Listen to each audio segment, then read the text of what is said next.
Right, well, I'd like to welcome Dr Andrew Haas, who is currently affiliated with the University of Warwick.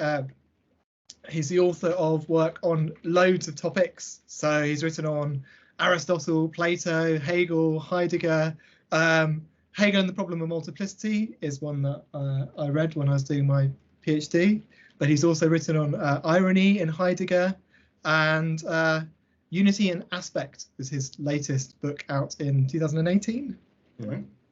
And Andrew today is presenting a paper entitled My A Priori and Nietzsche's Phos II. Thank you. Yes. Okay. So obviously, it probably would be helpful to talk about the title of my talk.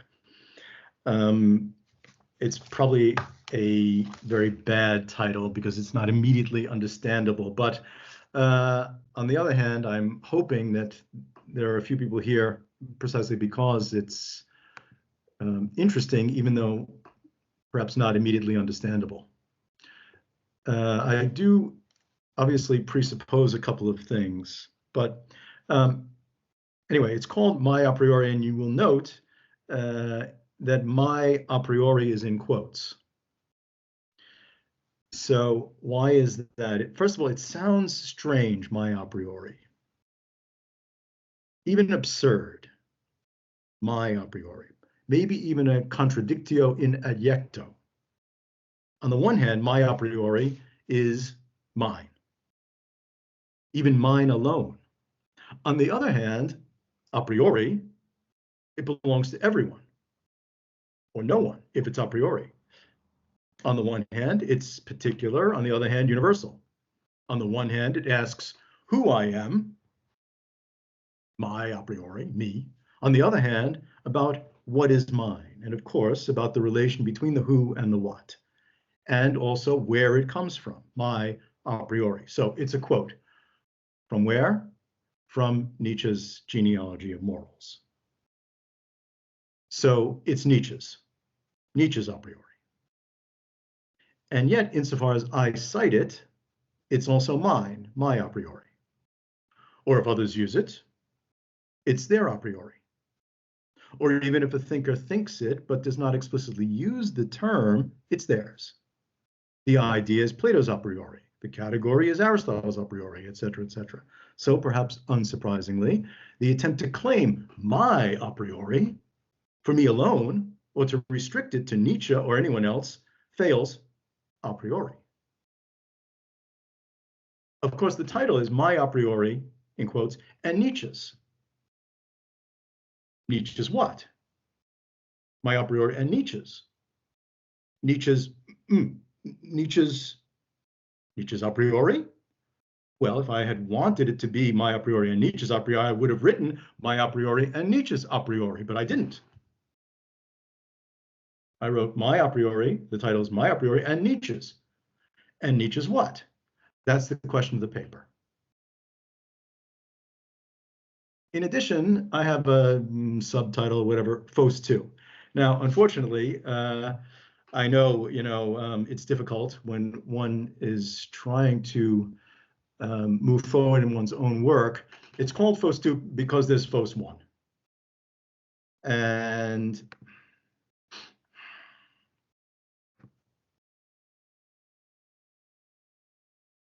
I guess I'll share my screen briefly. Here's Phos I, a paper I wrote, published in 2020. It actually came out in 2021, called Phos, Our Other Greek Name. That was, however, not the first time that I used the term Phos as our other Greek name. There was another time, and that was in Unity and Aspect, which Henry alluded to. And so, in some ways, unfortunately or not, I'm referring to these two texts already.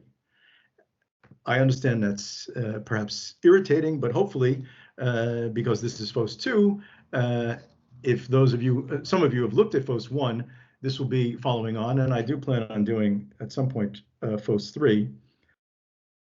We'll get to what Phos is in a second, okay? Because my guess is that already people think they know what it is, but it's not that.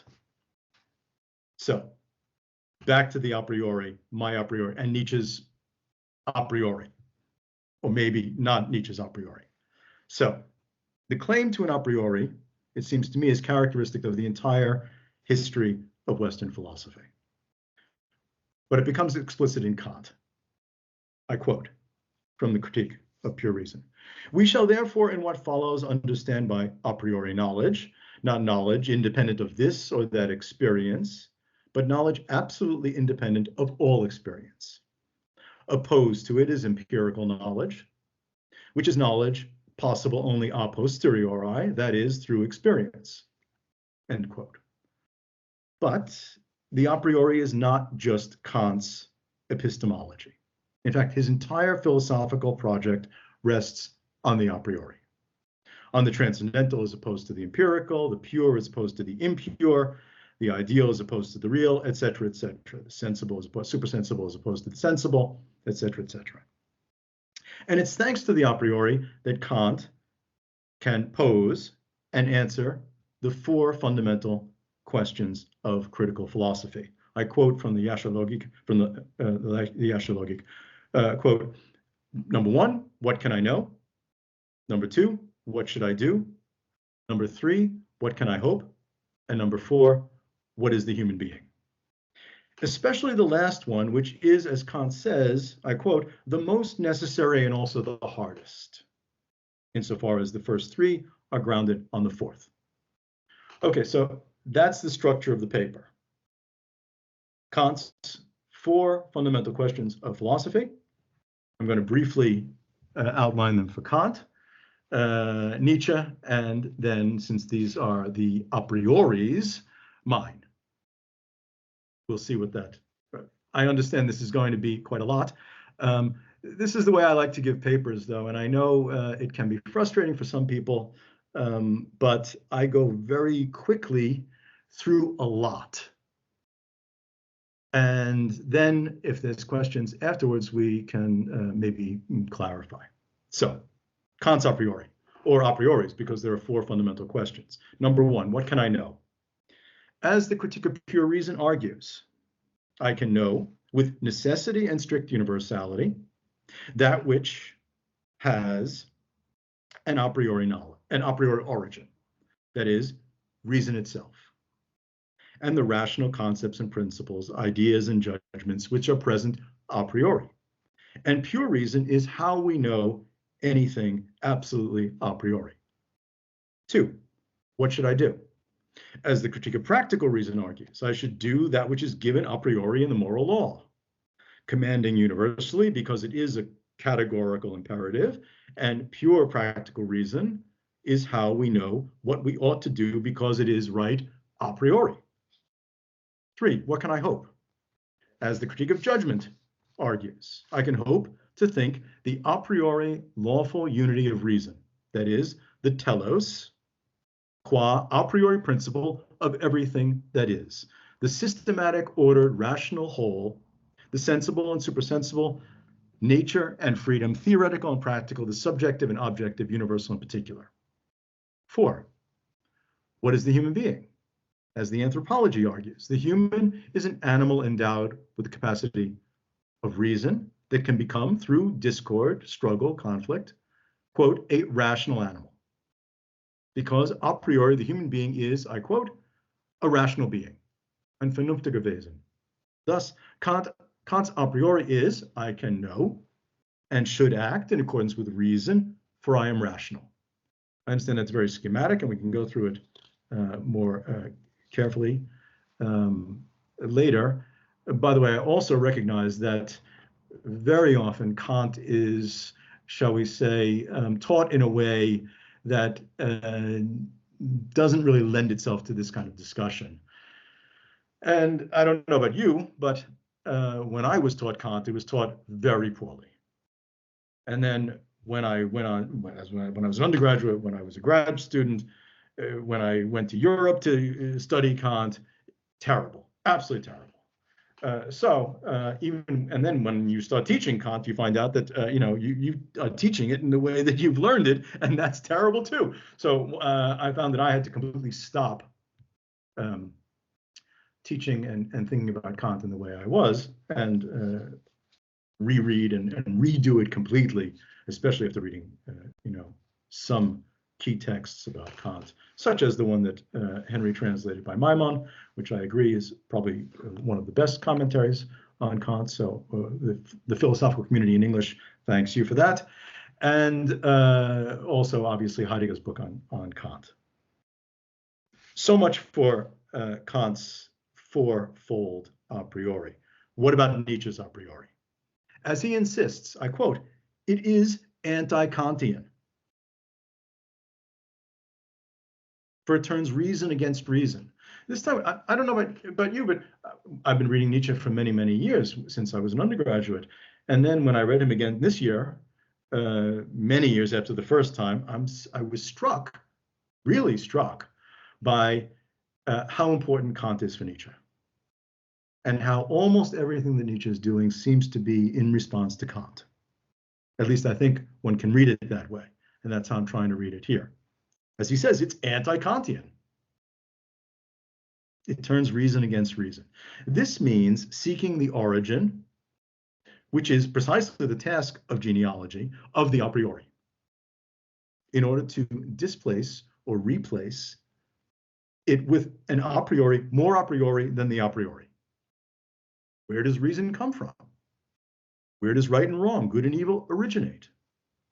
Where does the hope that everything is rational begin? Where is the origin of our self-understanding as rational beings? Or, as Nietzsche would have it, self-misunderstanding, insofar as we are unknown to ourselves. Having never sought ourselves, never having asked, who are we actually? Never having considered the origin of our lives and our being. Nietzsche's term. So, Nietzsche's a priori. Number one, in response to Kant, and Kant's first a priori. What can I know? What I can know is will to power, not reason. Number two, what should I do? What I should do is act in light of the eternal return, not the categorical imperative. Number three, what I may hope is that everything is justified, even if it is not all rational. Number four, what I am is becoming an overman, not just a human. Number one, then, for Nietzsche, what I can know is that which is being. But being is becoming, that is, will to power. On the one hand, following Parmenides, and Parmenides claimed that thinking or knowing and being are the same, and on the other hand, following Heraclitus, that all things flow and nothing remains, for nothing ever is, but always becomes, Nietzsche insists, I quote, "This world is will to power and otherwise nothing." This world is will to power and otherwise nothing. For will to power is the ultimate factum to which we come, the basic character of all beings. In other words, since antiquity, the question, what is being, has been the question of philosophy. And Nietzsche's answer is will to power.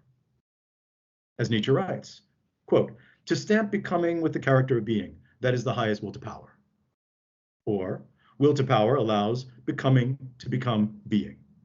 This is why Nietzsche writes to his friend Overbeck that he needs to rethink not only his epistemological views, but his metaphysica. For metaphysics is, as Kant says, the battlefield of these endless controversies, and the arena in which I can come to know the becoming of being and beings, qua will to power.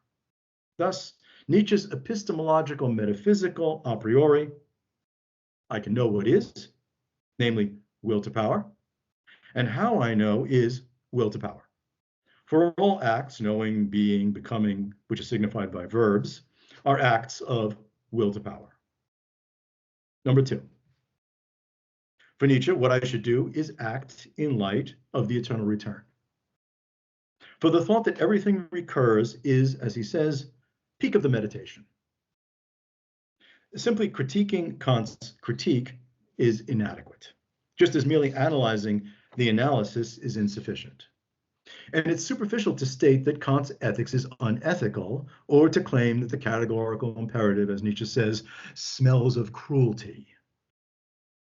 On the contrary, as he also says, a counter-ideal is necessary. A counter-ideal is necessary. Now, Kant's ethical a priori, the categorical imperative, is well known. I quote, first, act only in accordance with that maxim through which you at the same time can will that it become a universal law. First articulation. Second articulation, so act as if the maxim of your action were to become through your will a universal law of nature. Nietzsche's counter-ideal, articulated in the gay science, is the eternal recurrence. First, act as if some day or night a demon stole into your loneliest loneliness and said to you, this life as you now live it and have lived it is a universal law. And you will have to live it once again and innumerable times again, and there will be nothing new in it, but every pain and every joy and every thought and sigh and everything unspeakably small or great in your life must return to you all in the same succession and sequence, even this spider and this moonlight between the trees, and even this moment and you yourself. The eternal hourglass of existence is turned over again and over, and you with it, speck of dust. It's obviously a quote from Nietzsche's Gay Science. And second, so act as if the eternal recurrence of your life were to become a universal law of nature. Which is why, and most readers, it seems to me, overlook the if that Nietzsche puts in his a priori, as well as Kant, right, who says, so act as if the maxim of your action were to become through your will a universal law of nature. Overlooking the if, Nietzsche's ethical a priori, like Kant's, is misinterpreted as a physical or cosmological doctrine. It's only by overlooking the if that we get these kinds of readings of Nietzsche's eternal recurrence as a physical, material, cosmological doctrine. So that the life of nature as it is now and has been will have to be once again and innumerable times again, and there will be nothing new in it, but every pain and every joy must return to it, and nature with it, speck of dust. Then Nietzsche's a priori would lie upon your actions as the greatest weight. And you must choose. Would you? Would you curse life and the way you've lived it, or would you affirm it and desire it and crave nothing more fervently and say, was that life? Well then, one more time. If the former, then you should change course. In other words, if you would curse it. If the latter, then you should continue. Thus, Nietzsche's moral ethical a priori. I should do what I would do again eternally. And I can do what I ought to because of will to power. For the task, I quote, the task is to live in such a way that you must wish to live again. Number 3.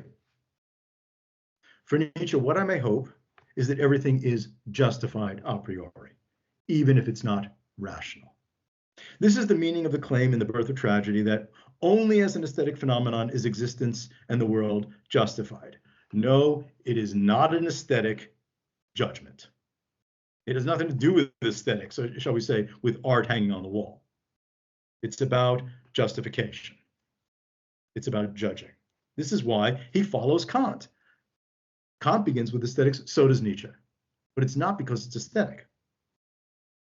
Nietzsche begins with aesthetics and the entire investigation into the mysterious unity of Apollonian Dionysian forces, and ultimately will to power as the original artist out of which tragedy comes, in order to illustrate the meaning of justification, Rechtfertigung, for metaphysics of the world in general. This is because aesthetic judgment responds precisely to the problem of the a priori relation of universal and particular. Yes, first in art, but not ultimately. And it responds to the hope that this problem of the relation of the universal and particular can be solved, hence the hope. Just as epistemological metaphysical judgment responds to it with regards to the becoming of being or the primordial unity, the Ureinen of will to power. But for Nietzsche, Kant's solution, which differentiates between, as we know, determinative and reflective judgment, between the subsumption of the particular under the universal, so that bridges will stay up and penicillin will work and harmony will produce pleasure, and the hope on the one hand, and the hope on the other hand, that the particular can be shown to exemplify the universal. So that this particular bridge will stay up and this medicine will work and this harmony will produce pleasure. But this is bound to fail. There's no reason to hope that a particular could ever correspond to the universal, that a particular case could ever be subjected to a universal law. Because the particularity of the particular is precisely that which remains particular. Nietzsche, therefore, provides no reason for hope. The particularity of existence and the world cannot be rationalized, but it can be justified a priori. And the means of justification is that which the metaphysics of art and metaphysics in general have in common. What's that? Judgment. Their origin lies in the affirmation of eternal recurrence, a yea saying to this life as well to power. But just as the particularity of art demonstrates the impossibility of determining the universality of aesthetic judgment a priori, analogously, the particularity of beings demonstrates that the judgment of the teleological unity of being a priori is impossible as well. Thus, Nietzsche's aesthetic teleological a priori solves the problem of judgment. I may hope to justify this experience and this world, like a particular work of art, by judging that it's justified. 4. For Nietzsche, what I am is not just a rational being. I am a becoming. The transition from human to Overman. And from the Greeks to Kant, the Western philosophical tradition has presupposed that I am, what? Zoon logon echon, a rational animal. Nietzsche inverts this. I'm a rational animal. But a human animal nonetheless, an animal like a bird of prey, also a camel, a lion, with instincts, one of which of these instincts is reason, an incalculable body with a calculating mind, a spontaneous unconsciousness with a guilty conscience, a subjective seeing which claims objectivity, a doing which adds the useful fiction of a doer a posteriori, although, as Nietzsche says, the deed is everything. I am meaningless will to power, which conceals itself from itself and conceals its concealment through internalization, repression, inhibition, in order to take on the mask of meaning. This inversion, however, is not for some kind of original humanity. As Nietzsche says, the Overman is the goal. And the Overman is the being of the human being as becoming a priori. I quote from Zarathustra. The human is a rope tied between animal and Overman, a rope over an abyss, a dangerous crossing, a dangerous on the way, a dangerous looking back, a dangerous shuddering and standing still. What is great about the human is that it is a bridge and not a purpose. What can be loved in the human is that it is a going over and a going under. But the origin of the promised thread of the Overman, of the possible becoming of the human being, of the bridging, of the transformative going over and under, of the death of the human that comes with the death of God, is will to power. Thus, Nietzsche's a priori. I'm not just human, I'm becoming more than human, becoming Overman, for becoming, like thinking and acting, even being, indeed all verbs, is not the doing of reason, but the deed of will to power.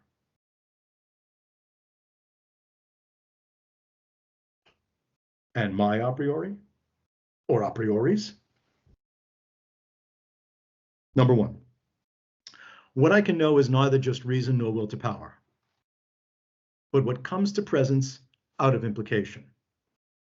2, what I should do is act as if I were neither bound to the categorical imperative nor free to affirm the eternal recurrence, but implicated nevertheless. 3, what I may hope is to neither rationalize nor justify, but to remain in suspense. 4. What I am is neither human nor overhuman, but Phos.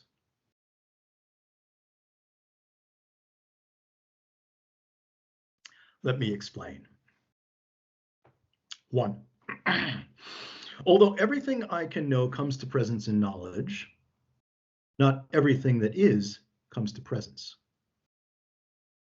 For Western philosophy, from the Greeks to Nietzsche, knowledge has been knowledge of what? Of what is, of being, that is, of what is present. What I can know is what presents itself to be known a priori, being, whether as changeable or not, or as what presents itself as unknown or unknowable, or even as non-presence or absence, whether as privation or opposition. Knowing is not, however, the only way to deal with being, with what is. There's another way of considering epistemology and metaphysics, even philosophy as a whole. Nietzsche provides a hint. I quote, "My philosophy inverted Platonism." In German, meine Philosophie umgedrehter Platonismus. Heidegger cites this twice, both times in quotes. But first he writes, meine Philosophie ist umgedrehter Platonismus.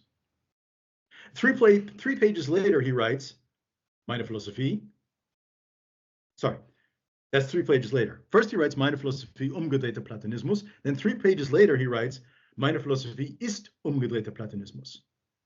What has happened? In fact, Heidegger has added the little word is. Meine Philosophie ist umgedrehter Platonismus. Nietzsche doesn't write that. Nietzsche writes, meine Philosophie umgedrehter Platonismus. This is not a mistake or slip of the pen. On the contrary, the word is, what's that? Being, was there all along, but concealed. And making it explicit is supposed to simply bring to presence that which was always already present, which is why Heidegger is justified in writing it. And yet Nietzsche does not write, my philosophy is inverted Platonism. Why not? Because being is not present. And the meaning of being is not just presence. Although this does not mean that being is just absent, or that the meaning of being is absence. On the contrary, being is implied. It's neither present nor present as absent. And being is also not present as implied, or shall we say present as implied. Why? Because this would undermine being's way of being, implied, of being implied. How so? By transforming it into what it is not, by translating it into the language of presence, thereby making it available, as Heidegger says, to knowledge, which would annihilate it, deprive it of its way of being. Thus, as Nietzsche's inversion of Platonism suggests, by the phrase, meine Philosophie umgedrehter Platonismus, in which the ist, is not present or absent, but only implied. Nietzsche's inversion of Platonism suggests a kind of philosophy that speaks by implication, implies another way of being, implied a priori, and another way of dealing with that which cannot simply be known by, in what way? By picking up on implications, because it neither comes to presence nor remains in absence. That's my a priori. In response to number 1. Number 2. Although every deed is done, not everything done presupposes the presence of a doer. Indeed, for the Western philosophical tradition, doing is only possible thanks to a doer who's present and or absent, whether near or far, here or there. If there is no doer, there's no doing. And insofar as someone is to be made accountable, calculable, regular, necessary, Nietzsche says, to be assigned a duty or made responsible, to be judged, guilty or innocent, To be able to affirm or deny, say yes or no, they must be present to themselves, self-conscious, rational. But doing is not the only way to deal with deeds. There's another way. There's another way I can do what can and should be done. Nietzsche argues, the difference between doer and deed is a useful fiction, a mask of an accountable subject in the world. I quote, people separate lightning from its flash and take the latter for a deed, for the action of a subject called lightning. Natural scientists do no better when they say forces move, forces cause, and the like. No wonder if the submerged, darkly glowering emotions of revenge and hatred exploit this belief for their own ends. For thus they gain the right to make the bird of prey accountable for being a bird of prey. In reality, however, for Nietzsche, doer and deed are both will to power. Or insofar as the deed is everything, it is will to power, for will to power is present as the deed, or the deed is the presence or coming to presence of will to power. But then, like Kant's a priori, Nietzsche's presupposes presence. Not the presence of reason and a rational being, but of will to power. And the task is to respond to the presence of a universal ethical a priori, that is, to bring reason to presence through my actions, or, for Kant, or to take on the greatest weight by living in such a way that I could wish it to come to presence repeatedly, eternally. Thus, for Nietzsche, as for Kant, what I should do is determined by the presence of the a priori ground of ethics, whether reason or will to power, and my response there too. But there's another way to deal with the deed, with what I should do. Imply that which cannot simply be done. Then on the one hand, I would no longer be the doer of the deed, no longer simply accountable for my actions, responsible for my response, innocent or guilty, for I would not be present for the doing of the deed, although I would still be implicated thereby, everywhere, all the time, in this spider, in this moonlight through the trees, in my life and everyone else's, in every act of war and peace, every promise made and broken, every thought and every dream. On the other hand, the deed would not come to presence, for it would only be implied, at least if it is not immediately transformed into something done, made presentable by the language and the logic of presence, representing it thereby and denying it its way of being, by making it available for the doing, and so implicated by what I do not do and implied in what is not done, I could still respond as Nietzsche suggests. Implicated indeed. Zarathustra, in fact, provides a hint. For he is implicated by what he can neither say nor do. His words imply that which is neither said nor left unsaid. His deeds imply that which is neither done nor left undone. On the one hand, Zarathustra goes to the marketplace in order to teach humans the meaning of their being. That's a quote. That is the Overman, which is, quote, to justify existence itself, and to demand that others have done, and to demand what others have done to overcome the human, to entreat them by contempt or flattery to become who they are by becoming other than themselves, not ghosts or plants or aliens, not souls and bodies or animals with reason. But presenting the teaching of the Overman teaches nothing. On the contrary, what happens? It elicits laughter. And there's ice in their laughter, he says. Zarathustra then lists all that he loves about the Overman, but he's hated. The people click their tongues and demand the promised spectacle of the tightrope walker. So what does he do? Zarathustra falls silent. A silence that implies what can neither be said nor simply left unsaid, namely, that he has not been understood, that his mouth is not, quote, for these ears, but for other ears. Who for? For those who have grown ears behind their ears, for friends who are not there, for companions who are not present in the marketplace.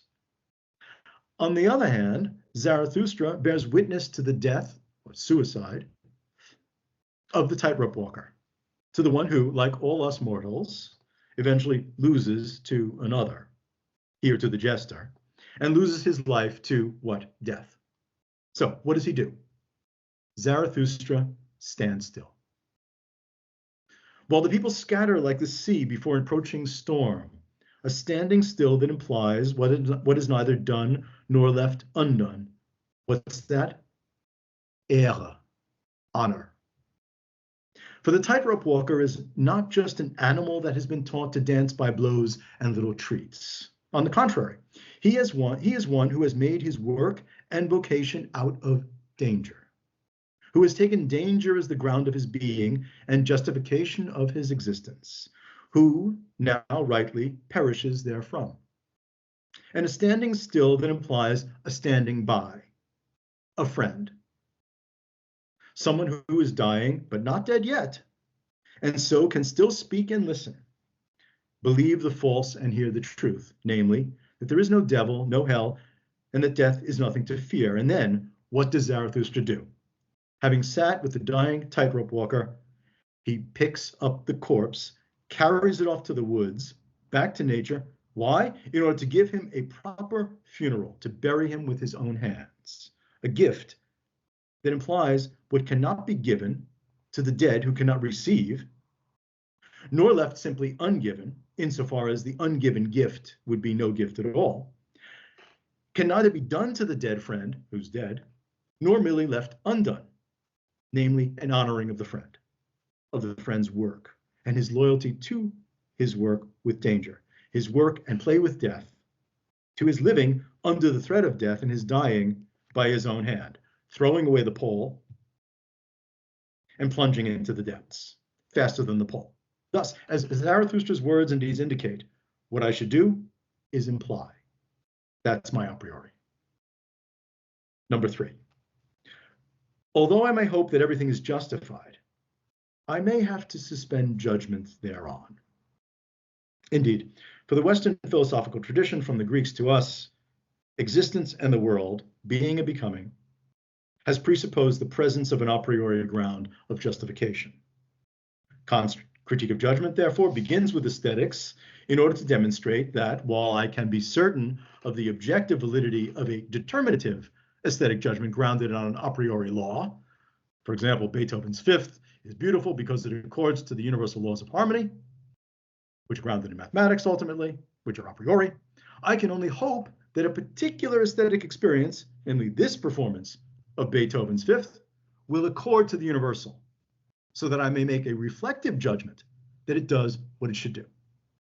Here, aesthetics is an example, exemplary of any judgment whatsoever, for it exemplifies the justified terror of judging and the horror of the judge when faced with what? With the case, with the particularity of the particular.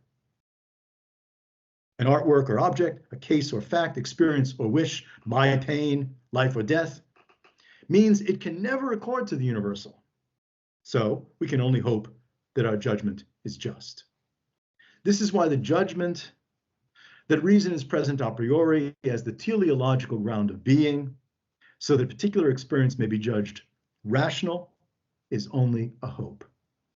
To put it in Hegelian, or shall we say anti-Hegelian terms in reality, what is rational is actual, and hopefully what is actual is rational.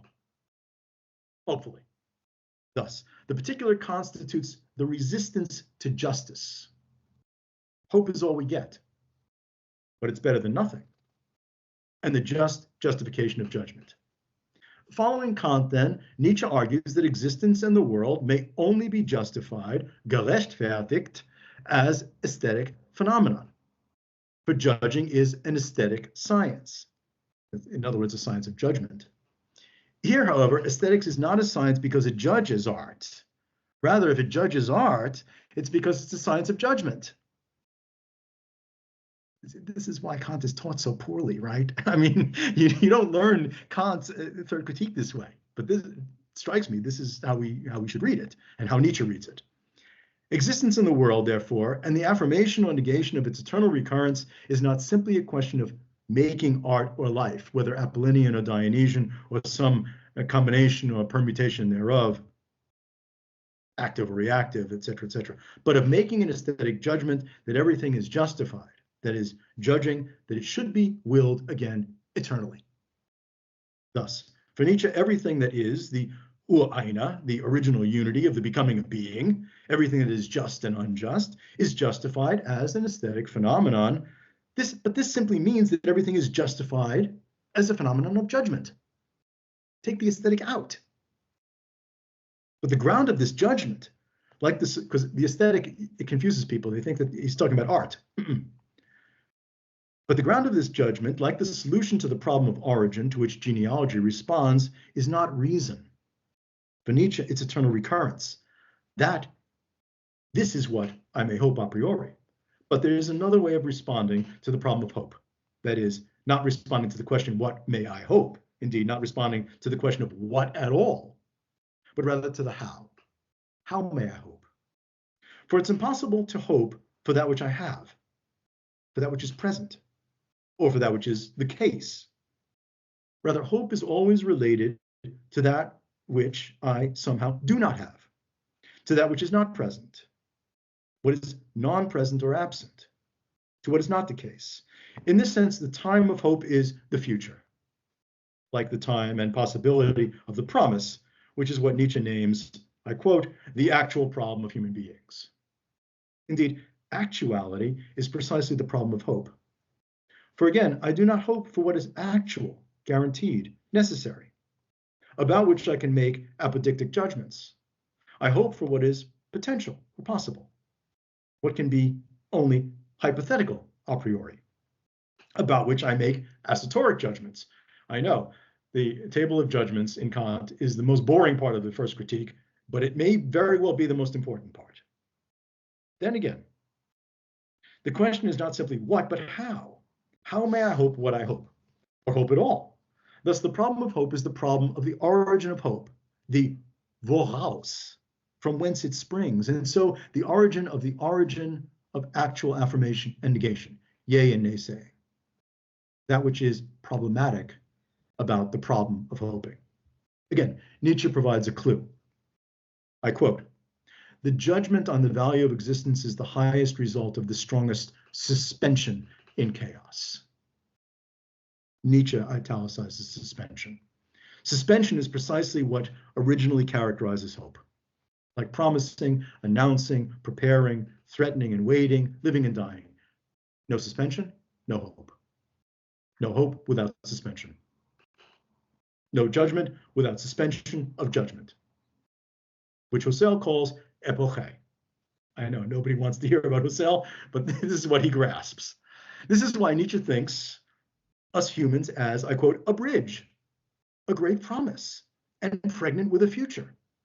So not a certainty, but, I quote, almost a certainty.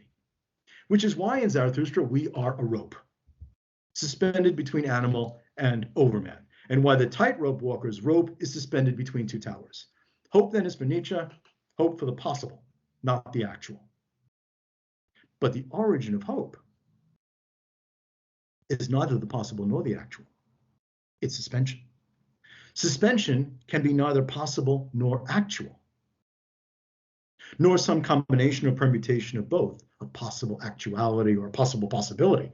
For if it is to be the origin of both possibility and actuality, it can be reducible to neither one or the other. In other words, the origin of the possibility of hope, suspension, must be more original than the possible if it is to be suspenseful, which is why hope cannot just be hopeful. For as Aristotle reminds us, it's impossible for the species, the possible here, of the genus to be predicated of its proper differentia, the possible and the actual. Indeed, hope is suspenseful because we cannot even hope that there is hope, that there is actually hope, or that we can possibly hope, which is the problem of the origin of hope. This is why it's problematic. What I may hope then is for the suspension of hope, for the suspension of the actuality and possibility of judgment and of the judgment of the justification of the value of existence and the world, and to be suspended thereby be the rope. Precisely insofar as being is implied, and suspension is the how of implication. For suspension itself is ambiguous. It means both keeping out and keeping up, stopping and not stopping, discontinuing and continuing. That's my a priori. Number 4. Although we have, and this is in response to question number 4 still, the numbers correspond to the 4 questions. Although we have been thought as animal rationale, or as rational being, or as an animal that has reason as one instinct among many, and although this way of answering the question, what is the human being, remains privileged and preferred today, this is not the only way to think us, to think what and how we are, nor the only way for us to be human or to be human beings a priori. For Nietzsche, on the one hand, the human being is what is no longer simply human. I am becoming the human, the Overman, transitioning from animal to more than animal and more than human. On the other hand, the human being is suspended, which is how I can be or not be what I am and become what I am and not yet be in transition. I'm a rope. But inverted Platonism is still Platonism, albeit upside down. And the Übermensch is still tied to its origin in the Mensch, as much as the Mensch remains tied to its origin in the Tier. Thus, Nietzsche's Overman is not the overcoming of the traditional Western philosophical answer to the question, what is the human being? It is its apotheosis. Luckily, there's another way. Buried at the origin of the Western philosophical tradition prior to the privileges and preferences of Platonism and its inversion. Parmenides provides a hint. Although it can also be found in the tragic poets and epic poets. I quote the beginning of Parmenides from the Proem. The mares that carry me as far as otter might go were bringing me onwards after having led me and set me down on the divinity's many-worded road, which carries through all the towns the man who knows. That's me, the one who knows. Or if it's not me, it's Parmenides. Who and what and how is that? In fact, Parmenides is quite clear. He is, and we are, in Greek, idota phota. That is the phota. I'm translating the man who knows, idota phota. That is the phota of the idota, not anthropos, not aner. Anthropos, human being, aner, man. Certainly not zoon logon echon. But idota phota, phota comes from what? From phos. Hence the title. But phos is not simply phos. Unfortunately, we don't have the Greek in front of us, otherwise you would see that the accents are not the same. Phos is a contraction of phos, which is light. Light. But phos, the word that is being translated here as the man who knows, me, is not simply light. What is it? It's illumination. What am I? I'm illuminating. We are the illuminating ones.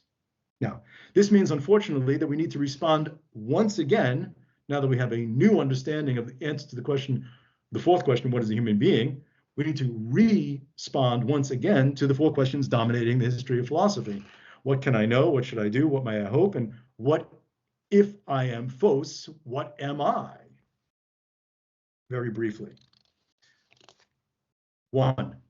What I can know is what presents itself to be known and comes to presence as knowledge, or presents itself as non-present and is known as absent, or presents itself as knowable. However, for phos, knowing is a way of illuminating the presence of the present. But not everything comes to presence, so not everything can be illuminated. Indeed, that which is implied does not come to presence. Although this does not mean that it remains simply absent, insofar as it is implied. So, faced with the problem of implication, phos fails. But when stuck in the doldrums, the sailor who knows takes to oars, as Plato says. Phos, therefore, refuses to impoverish implication, to translate it into the language and logic of presence, to corrupt and annihilate it, to reduce and simplify it, to make it available to illumination by bringing it to light and into the light, rather. Phos suspends illumination and its will to illumination, suspends the presence and or absence of the illuminable and knowable. So on the one hand, negatively, Phos refuses to continue to privilege presentation over implication, suspending the power and will to power of the present thereby. On the other hand, positively, Phos is the one who picks up on how implication suspends illumination, who cherishes it as suspended, relishing the suspense. Thus, I cannot know what is implied, but I can illuminate the problem of implication, and I can take a hint. For a priori, being is implied. 2.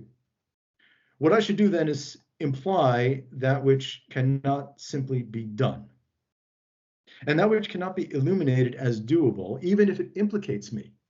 And so Phos should deal with presence by suspending it, and absence too.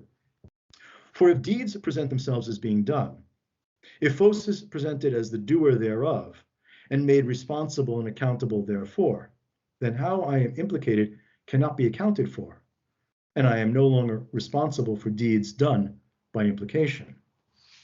In other words, if implying is illuminated as the presentation of a way of acting, or as a means or method employed by an actor present in the action, whether here or there, near or far, then it is because implication has been made presentable.